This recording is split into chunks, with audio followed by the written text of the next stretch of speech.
njaboot gi mooy ñëpp tabarakallahu moo taxoon mu joxe ndigal gi ndigal googu nag ci la ñuy dellu siwaat moo waral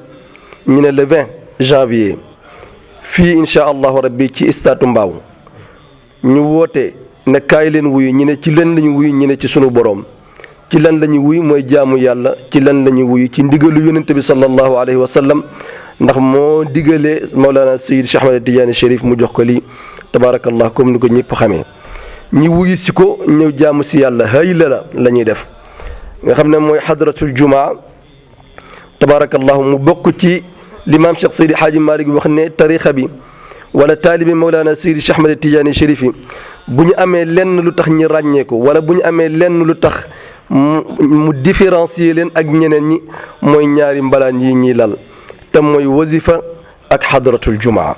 ñi jël tànn ci ñaar yëpp nar koo defandoo ci benn ngoon woo leen ci ne leen ñaar yi nga xam ne moom la góor gi wax ne moo ñuy différencier ak keneen kudul ñun ñaar yooyu lañ leen woo muy hadratul jumaa bi waaye bu ñu fàtte ne wasifa bi ci la bokk ndax dafay am hadratul jumaa am wasifa tabarakallahu ñi ciy woo ñëpp nag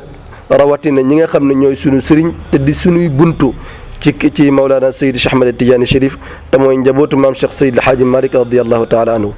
ndigal gi nag tabarakallahu ñoon ñoo ko joxe woon te ñoon tamit ñoo ciy teewaat ndax wax nañu ko léegi sunu kilifa sunu sëriñ sunu yaakaar Mawlana Sëriñ Babacar Sy Abdoul Aziz insha allahu rabbi moom mooy ñëw wéttaliwaat ñi ci bés bi te loolu yaakaar naa dal na xel